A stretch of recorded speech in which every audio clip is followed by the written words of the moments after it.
यो question class 12 business म्याथमेटिक्सबाट लिएको हो. So we are doing applications of derivatives. अहिले हामी क्वेश्चन नम्बर 13 गर्दैछौँ. क्वेश्चन नम्बर 13 मा रहेको छ a plant produced q metric tons of steel per week at the total cost of rupees. Total cost यहाँनिर दिएको छ. Find the maximum and minimum production. Maximum और मिनिमम प्रोडक्सनको लागि हामीलाई के चाहिन्छ? क्यूको भ्याल्यू र सेकेन्ड डेरिभेटिभ फाइन्ड आउट गर्नुपर्ने हुन्छ. So let's take a start here. Total cost is given, so write on here total cost function. Total cost function TC or C लेख्दा पनि भयो is equal to 1/3 q power 3 minus q square minus 8q plus 50. Okay, clear? यो total cost function को value दिएको छ. त्यसपछि हामी first derivative find out गर्न के गर्ने? Differentiating both side with respect to q. So let's write down here differentiating both sides with respect to q. So we can write here dc by dq is equal to, इसको derivative गर्ने, so we can write 1/3 और q power 3 को derivative के हुन्छ 3q square minus q square को derivative 2q minus 8 र 50 को derivative कुनै पनि कन्स्टेन्ट नम्बर को डेरिवेटिव के हुन्छ 0. After that 3 cancel, so what is remaining here? q square minus 2q minus 8. Now again we have to differentiate both side with respect to q to find out second derivative. फेरि यहाँनिर गर्ने differentiating both sides with respect to q. त्यसपछि हामी second derivative find out गर्न d square c divided by dq square गर्छौँ र second derivative निकाल्दाखेरि यो फर्स्ट डेरिभेटिभको डिफ्रेन्सिएट गर्ने. सो क्यू स्क्वायरको डेरिभेटिभ के हुन्छ 2q माइनस 2q को डेरिभेटिभ हुन्छ 2 र 8 को कुनै पनि कन्स्टेन्ट नम्बरको डेरिभेटिभ 0 हुन्छ. Okay up to here. Now for maximum और मिनिमम भ्याल्यू फर्स्ट डेरिभेटिभ जहिले पनि के हुन्छ 0 हुन्छ. So we can write on here for maximum or minimum value, maximum or minimum value always first derivative के हुन्छ 0 हुन्छ. so we can write dc by dq is equal to 0. अब dc by dq first derivative के छ यहाँनिर q square minus 2q minus 8. so we can write here q square minus 2q minus 8 is equal to 0 र यहाँबाट q को value find out गर्ने. so let's factorize, multiply गर्दा 8 subtract गर्दा 2. so q square minus multiply गर्दा 8 र subtract गर्दा 2 भनेको 4 into 2 हुन्छ र 4 minus 2 हुन्छ. 4 minus 2 2 q छ q minus 8 is equal to 0. so q square minus 4q minus minus plus 2q minus 8 is equal to 0. q common लिने remaining q minus 4 हुन्छ plus 2 कमन आयो remaining q minus 4 is equal to 0. so q minus 4 common, again remaining q plus 2 sa, so plus 2 is equal to 0. we can get two values of q here, either or do either q minus 4 is equal to 0, q is equal to के हुन्छ 4 and next one, or q plus 2 is equal to 0 and q is equal to minus 2. अब यो q को value गएर हामी के कहाँ राख्छौं second डेरिभेटिभमा राख्छौं. Second derivative राख्दाखेरि पोजिटिभ आयो भने मिनिमम भ्यालु मिनिमम हुन्छ र नेगेटिभ आयो भने के हुन्छ म्याक्सिमम हुन्छ. सो क्वेशनले के भनेको छ यहाँनिर you can see here find the maximum and minimum production. Maximum and minimum production find out गर्नुपर्ने छ. So to find out maximum and minimum production we can say when q is equal to 4. So we can write when, यहाँ दुईटा value q को आएको छ, when q is equal to 4. q को value 4 हुँदाखेरि के हुन्छ सेकेन्ड यो गएर सेकेन्ड डेरिभेटिभमा राख्दिने. So we can write here d square c by dq square is equal to 2 into q को प्लेसमा 4 राख्दिने. 2 इन्टु 4 माइनस 2, 4 2 जा 8, 8 माइनस 2 इज इक्वल टु के हुन्छ 6 which is greater than 0. Greater than 0 भएको छ भने के हुन्छ the cost production or cost function is minimum at x is equal to 4. So we can write down therefore cost function is minimum at q is equal to 4 q is equal to 4 हुँदाखेरि cost function के भएको छ minimum भएको छ त्यसपछि यहाँनिर maximum पनि find out गर्न सकिन्छ find the maximum and minimum production okay minimum at x is equal 4 then q is equal to -2 राख्दाखेरि के हुन्छ let's check when q is equal to -2 then second derivative d square c by dq square is equal to यहाँ second derivative के छ 2q -2 so 2 in the place of q we have to write -2 q को place में के राख्ने -2 राख्ने -2 okay -2 into 2 -4 -2 is equal to -6 which is less than 0 हुँदाखेरि के हुन्छ cost function is maximum negative हुँदाखेरि म्याक्सिमम हुन्छ maximum at q is equal to कुन बेला म्याक्सिमम हुन्छ q को भ्यालु कति हुँदा म्याक्सिमम हुन्छ -2 now look at question number 14 question number 14 मा रहेको छ the demand function of a certain commodity q is p is equal to q square by 3 minus 10q plus 75 find the value of q and the corresponding value of p that maximize the revenue so here we have to find out value of q and p that maximize the revenue so revenue find out गर्नु पर्ने हुन्छ यहाँनेरि र revenue को formula के हुन्छ demand into quantity so let's take a start here demand कति दिएको छ demand function p is equal to q square divided by 3 minus 10q plus 75 अब हामीलाई रेभेन्यू कुरा गरेको छ maximize the revenue so revenue find out गर्ने revenue को फर्मुला के हुन्छ p into q demand into quantity demand को भ्यालु के छ q square divided by 3 minus 10q plus 75 into q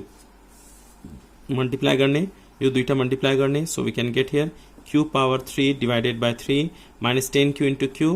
10q plus 75q 10q into q 10q square plus 75q यो के भयो रेभेन्यू आयो अब हामी के गर्नुपर्ने म्याक्सिमाइज द रेभेन्यू भनेको छ त्यही भएर यसको फर्स्ट डेरिभेटिभ फाइन्ड आउट गर्ने सेकेन्ड डेरिभेटिभ फाइन्ड आउट गर्ने त्यसपछि म्याक्सिमा र मिनिमा को लागि फर्स्ट डेरिभेटिभ के हुन्छ 0 हुन्छ त्यहाँबाट q को भ्यालु आउँछ देन q को भ्यालु सेकेन्ड डेरिभेटिभमा पुट गर्ने पोजिटिभ आयो भने मिनिमम हुन्छ नेगेटिभ आयो भने म्याक्सिमम हुन्छ त्यति हो so let's do it now we have to find out first derivative of revenue so d r divided by dq first derivative of revenue is equal to इसको derivative के हुन्छ 1/3 अगाडि राख्ने र q पावर 3 को डेरिभेटिभ 3q स्क्वायर हुन्छ minus 10 into 2 20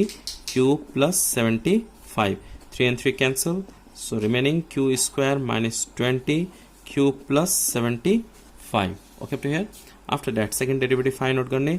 d square r differentiating both side with respect to r dq square is equal to q square को derivative 2q minus 20q को डेरिभेटिभ के हुन्छ 20 हुन्छ त्यसपछि हामी के गर्ने for maximum and minimum for maxima और minima for maxima and minima first derivative is equal to 0 dr by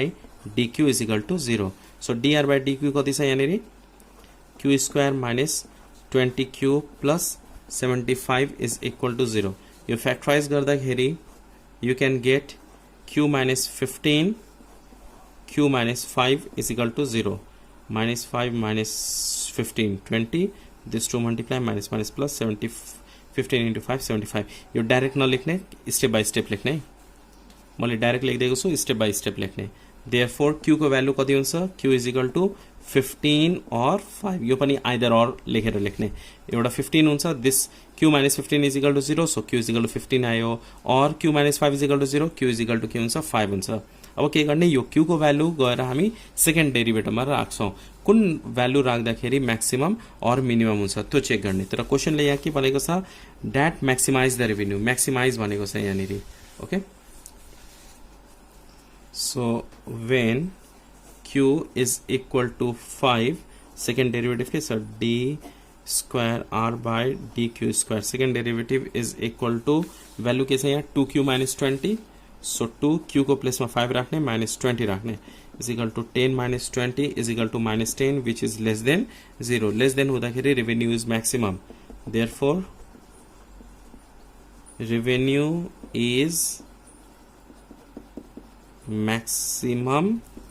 at q is equal to 5 q को भ्यालु 5 हुँदाखेरि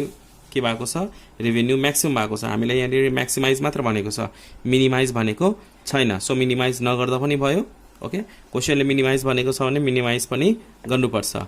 म्याक्सिमाइज द रेभेन्यू अब p को भ्यालु फाइन्ड आउट गर्नुपर्ने हुन्छ p को value यहाँ के छ you can see here what is the demand function p को भ्यालु यो छ अब यहाँ गएर value of q राख्दिने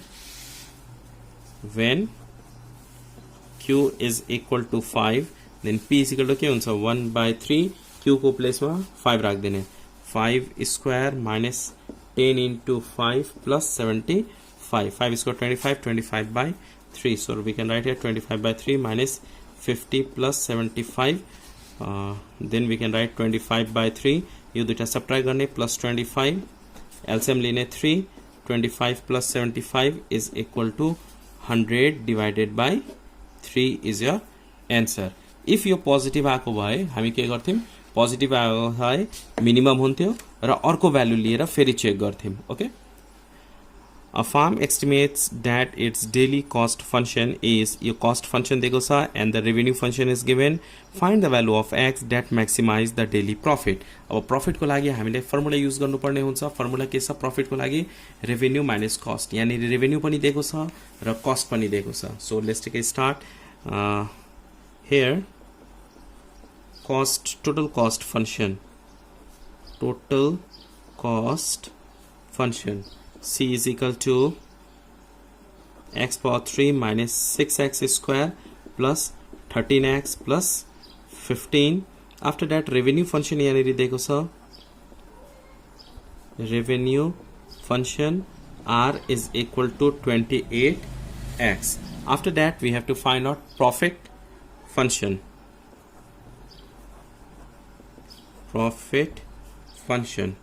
pi is equal to formula के हुन्छ r minus c revenue minus c revenue कति छ 28x minus c cost function cost कति छ x power 3 minus 6x square plus 13x plus 15 अब ब्रैकेट के गर्ने ओपन गरिदिने 28x minus x power 3 minus plus 6x square minus 13x minus 15 और यहाँ के गर्ने लाइक टर्म्स एड सब्ट्रैक्ट गर्ने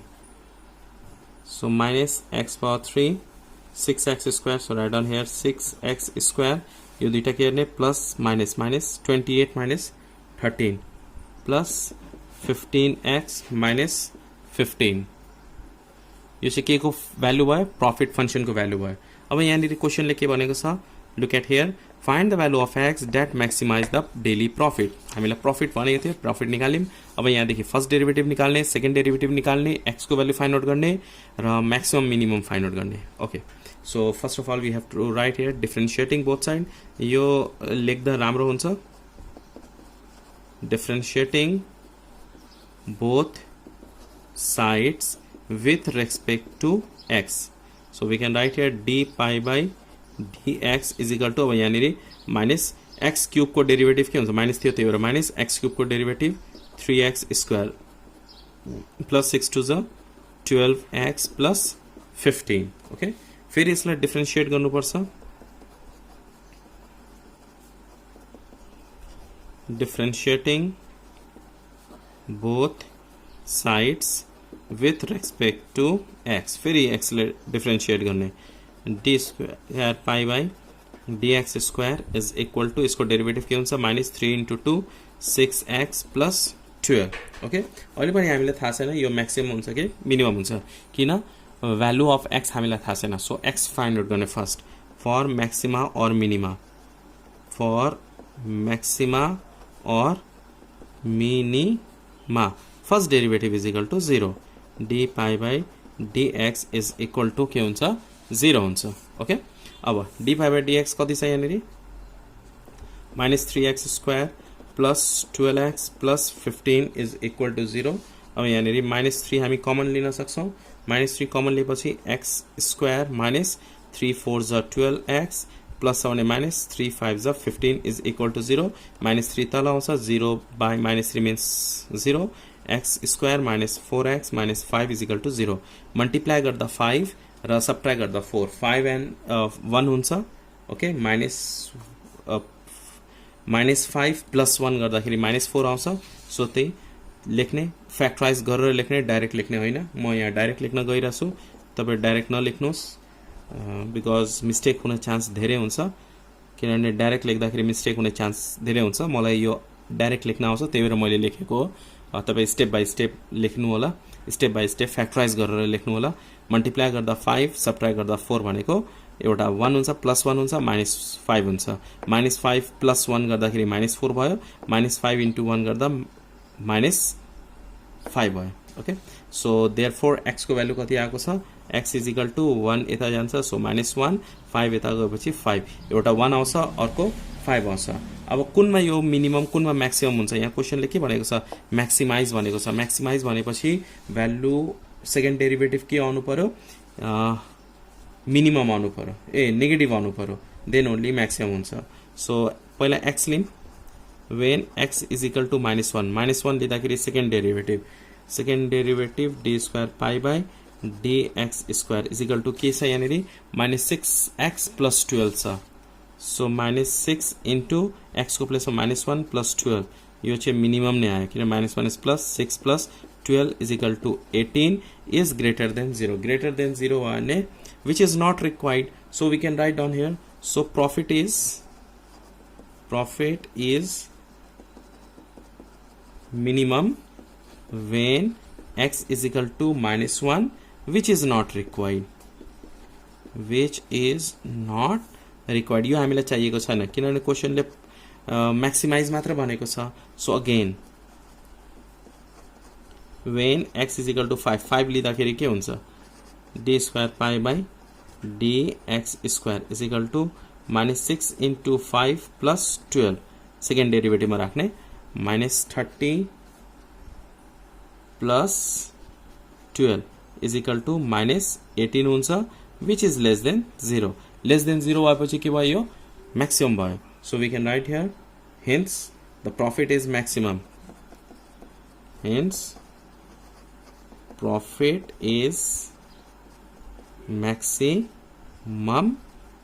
at कुन बेला म्याक्सिमम भएको छ x = 5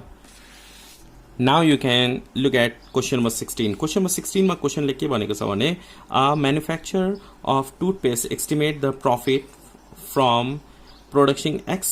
100 pieces per day is rupees this okay यहाँनिर के भनेको छ यो के दिएको छ प्रॉफिट दिएको छ what is the profit possibilities of daily profit so यहाँनिर maximum possibilities of daily profit निकाल्नु पर्ने यसको first derivative second derivative similar type of question छ यो गर्न सकिन्छ होला नम्बर 17 मा हेर्न सकिन्छ a farm estimates that its total daily cost दिएको छ रेभेन्यू दिएको छ find the value of x that maximize daily profit यो पनि अगाडि जस्तै नै हो यो क्वेशन र यो क्वेशन सेम छ भर्खर मैले क्वेशन नम्बर 15 पनि गरेको थिएँ र 17 एन्ड 15 सेम छ you can do it now question number 18 मा हेर्न सकिन्छ क्वेशन नम्बर 18 मा क्वेशनले के भनेको छ यहाँनिर मजाले क्वेशन नम्बर 18 हेर्नु होला a farm has demand function दिएको छ कस्ट फंक्शन पनि दिएको छ find the price that which profit is maximum so profit find out गर्नुपर्ने यस्तो खालको क्वेशनहरु मैले अगाडि पनि गरेको छु एकपल्ट चेक गर्नु होला ओके प्रॉफिट फाइन्ड आउट गर्नलाई हामीले रेभेन्यू फाइन्ड आउट गर्नुपर्छ रेभेन्यू फाइन्ड आउट गर्न यहाँनिर डिमान्ड दिएको छ डिमान्ड इन्टु क्वान्टिटी गर्दाखेरि रेभेन्यू फाइन्ड आउट हुन्छ र रेभेन्यू माइनस कस्ट गर्दाखेरि प्रॉफिट हुन्छ त्यसको फर्स्ट डेरिभेटिभ फाइन्ड आउट गर्ने सेकेन्ड डेरिभेटिभ फाइन्ड आउट गर्ने त्यसपछि फर्स्ट डेरिभेटिभ = 0 गर्दा q को भ्यालु आउँछ त्यो गरेर सेकेन्ड डेरिभेटिभमा राख्ने पोजिटिभ आयो भने के हुन्छ